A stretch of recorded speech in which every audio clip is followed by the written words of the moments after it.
Le billet d'humeur, Annette Lévy-Villard. Bonjour Margot. Au lieu de parler de l'actualité quelque peu déprimante de cette semaine, les hommes, femmes et enfants qui se noient dans la Méditerranée, les migrantes qui témoignent des tortures et des viols qu'elles ont subis sur la route vers l'Europe, la répression un an après la mort de la jeune kurde Mahsa Jina Amini, etc. Donc Margot, je vais faire un flashback décalé, personnel, dans une époque où vous n'étiez pas née. Pas 14-18 ans tout de même. Non, Margot, un flashback de la génération des baby boomers, la mienne, à l'occasion de la sortie du film la semaine prochaine, Le procès de Pierre Goldman, dont vous avez peut-être vu les affiches en ville. D'ailleurs, on en a parlé sur cette antenne dans l'émission cinéma de Serge Toubiana, qui a reçu Cédric Kahn, le réalisateur du film. Pardon. Aujourd'hui, pour tout le monde, Pierre Goldman, c'est le demi-frère de Jean-Jacques, le Goldman musicien, qui est toujours la personnalité préférée des Français. Pierre Goldman, c'est une autre histoire. Il était né en 1944 dans la clandestinité de parents juifs polonais, résistants des brigades communistes FTP-MOI. FTP-MOI, ça veut dire francs-tireurs et partisans, main-d'œuvre immigrée. Ces groupes de résistants étrangers qui réussissent des attentats les plus audacieux contre les occupants allemands et qui paient cher leur courage. Ce sont 10 de ces résistants qui ont leur visage et leur nom sur la fameuse affiche rouge de propagande nazie et qui vont tous être fusillés.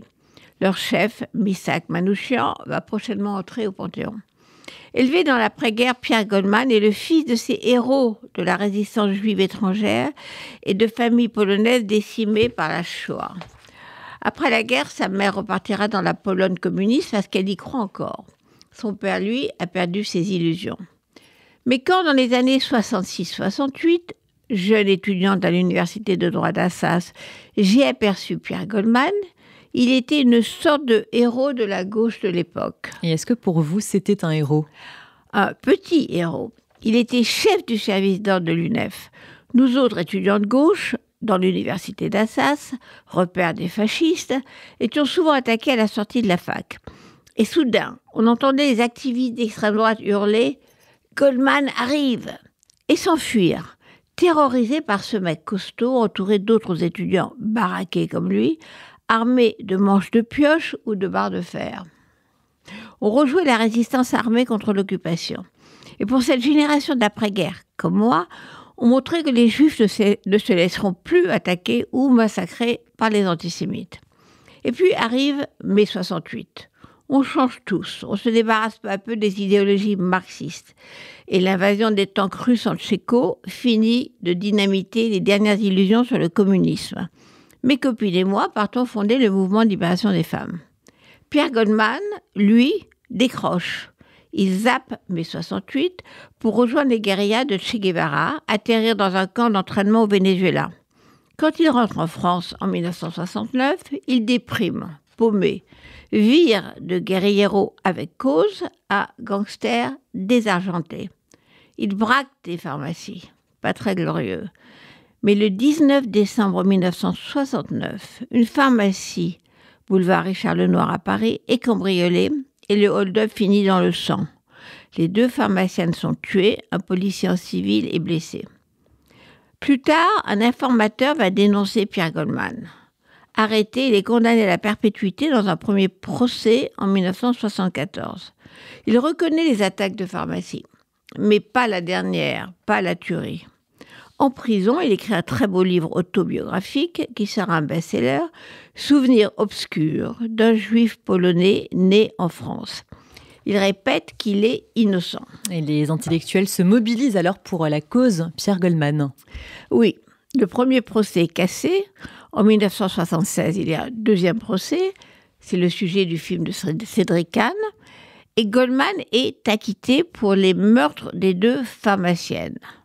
Il sort de prison et se met à écrire dans mon journal Libération, qui a fait campagne pour l'innocenté.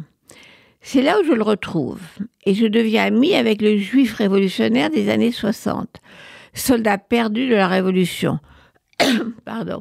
aimé par la gauche parisienne, convaincu d'avoir sauvé un innocent. Il a montré dans ses souvenirs obscurs qu'il est un véritable écrivain. Il peut trouver une place d'intellectuel reconnu. Comme tout le monde, je ne pose pas de questions à celui qui a été innocenté par la justice française. À Libération, il joue un rôle utile d'agitateur. Scandalisé par des articles très sympathiques envers ce qu'on appelle alors la nouvelle droite, il claque la porte du journal et m'engueule. « Comment peux-tu continuer d'écrire dans ce journal antisémite ?» me dit-il.